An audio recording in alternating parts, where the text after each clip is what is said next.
আমি মনে করি যেটা বলতে পারি যে একজন বয়োজ্যেষ্ঠ নাগরিক হিসাবে আমরা ভয়াবহ সংকটের মুখোমুখি।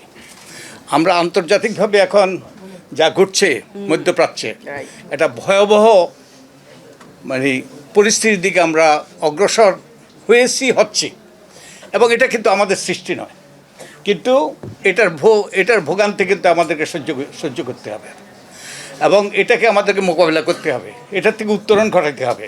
এদেশের মানুষের যদি কল্যাণ নিশ্চিত করতে হয়, তাহলে আমাদেরকে এ ব্যাপারে কার্যকর ব্যবস্থা নিতে হবে। এটা হলো এই সমস্যা বাইরে থেকে সৃষ্টি, কিন্তু আমরা নিজেরা কিছু সমস্যার সৃষ্টি করছি যেগুলো অপ্রয়োজনীয়, অহেতুক, এবং যেই সমস্যাগুলো সম্পর্কে বলা হয়েছে।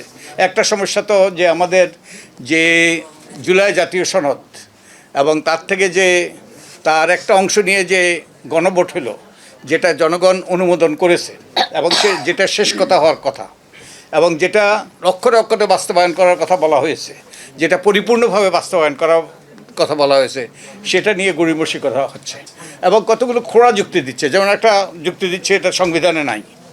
তো আমরা একটু নিকট অতীত নয়, অবশ্য এখানে যারা আছে তাদের জন্য অনেক অতীত যে আমরা যদি 1990 সালের দিকে তাকাই, যে বিচারপতি শাহাবুদ্দিন সাহেব যে তত্ত্বাবধায়ক সরকারের প্রধান হয়েছিলেন, সেটা কোন সংবিধানে ছিল এবং তিনি যে আবার ফেরত গেলেন, ওটাই বা কোন সংবিধানে ছিল?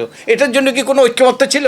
হ্যাঁ, ঐক্যমত্য ছিল কয়েকটা দলের মধ্যে। তখন কিন্তু এই যে জাতীয় পার্টির এই ঐক্যমত্যের মধ্যে ছিল না। জাতীয় পার্টি তখন কিন্তু গুরুত্বপূর্ণ দল ছিল। তো এই কয়েকটা দলের মধ্যে 3 জোটের রূপরেখা এটা ঐক্যমত্য হয়েছে, তার ভিত্তিতে আনা হয়েছে, এবং ওই 3 জোটের রূপরেখা কিন্তু আমি যতটুকু জানি ওটা স্বাক্ষরিত ছিল না, কিন্তু এটা হয়ে গিয়েছে। কারণ জনগণের কল্যাণে সবাই মিলে এটা মনে করেছে, প্রধান রাজনৈতিক দলগুলো মনে করেছে এটা আমাদের জন্য কল্যাণ বই আনবে, আমাদের জন্য একটা গণতান্ত্রিক ডক্ট্রিন অফ নেসেসিটি আমাদের একটা গণতান্ত্রিক রাষ্ট্র প্রতিষ্ঠার ক্ষেত্রে গুরুত্বপূর্ণ ভূমিকা পালন করবে। তাই এটা জনগণের সম্মতিতে এটা হয়েছে। তো এটা তখন কেন প্রশ্ন তোলা হয়নি? এটা তো সংবিধানে নাই, এখন কেন এই প্রশ্ন? আরেকটা যুক্তি দেওয়া হয় যে নোট অফ ডিসেন্ট। তো নোট অফ ডিসেন্টটা কি? এটা তো মাইনরিটি ভিউ, সংখ্যা লঘিষ্ঠের মতামত।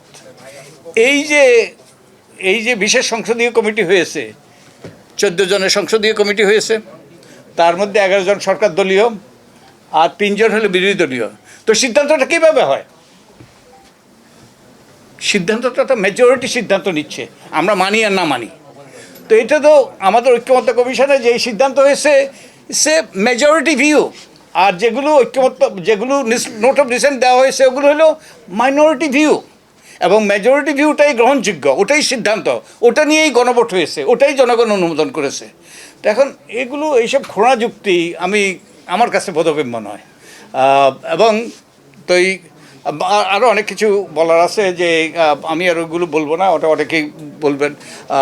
যেই কথা আমি বলতে চাই জোর দিয়ে, আজকে আমরা যে সংকটের মুখোমুখি, একটা হলো বহির্বিশ্বের সৃষ্ট সংকট, যার ভয়াবহ প্রভাব আমাদের উপর পড়ছে এবং পড়বে, এবং যেই সংকটগুলো আমরা সৃষ্টি করছি, যে গণভোটের রায় নাকচ করে দেওয়ার কিংবা এটা নিয়ে টালবাহানা করার, এবং যে অধ্যাদেশগুলো যে সরকারের স্বচ্ছতা জবাবদিহিতা নিশ্চিত করবে এবং মানুষের কল্যাণ বই আনবে, সেগুলো বাতিল করার চেষ্টা করছি কিংবা সেগুলো নিয়ে গড়িমসি করছি।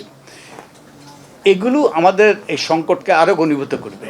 তাই আজকে আমাদের সবচেয়ে দরকার ঐক্য, যে ঐক্যের মাধ্যমে, তোমাদের এই সকলের ঐক্যের মাধ্যমে, আমাদের এই তরুণদের নেতৃত্বে যে এই ঐক্য গড়ে উঠেছিল, সেই ঐক্যের মাধ্যমে আমরা স্বৈরাচারী ব্যবস্থার পতন ঘটিয়েছিলাম। একটা নূতন ভবিষ্যতের কথা আমরা সেদিন চিন্তা করেছিলাম, স্বপ্ন দেখেছিলাম। তো আজকে এটা ভণ্ডুল হতে যাচ্ছে আমাদের মধ্যে যে অনৈক্য এবং অহেতুক অনৈক্য, বিশেষত আমরা যারা নিজেরা সৃষ্টি করছি গণভোট নিয়ে গড়িমসি, এবং একই সাথে এই অধ্যাদেশগুলো বাতিল করার মাধ্যমে।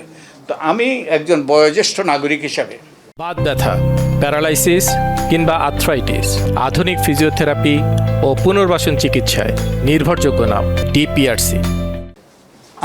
আমি অনুরোধ করতে চাই সরকারের কাছে, সরকার দলীয় সংসদ সদস্যদের কাছে, যারা নীতি নির্ধারক তাদের কাছে, আল্লাহর ওয়াস্তে সৃষ্টিকর্তা ওই দোহাই দিয়ে অনুরোধ করছি, আপনারা এই জাতির মধ্যে ঐক্য সৃষ্টি করার চেষ্টা করুন, অনৈক্য নয়। এই ভয়াবহ মুহূর্তে আজকে আমাদের সবচেয়ে দরকার ঐক্য। যেমনিভাবে আমাদের ঐক্য দরকার ছিল সেই হাসিনাকে বিতাড়নের জন্য, আজকে আমাদের এই ভয়াবহ সংকটগুলোকে দূর করার জন্য আজকে আমাদেরকে আবারও ঐক্য সৃষ্টি করতে হবে, এবং তার মাধ্যমেই কিন্তু আমরা সামনের দিকে এগিয়ে যেতে পারবো এবং আমরা ভালো অবস্থানের দিকে যেতে পারবো। আর তা না হলে কিন্তু আমরা আবারও সেই সংকটের দিকে যাব, এবং যার ভয়াবহ পরিণতি শুধু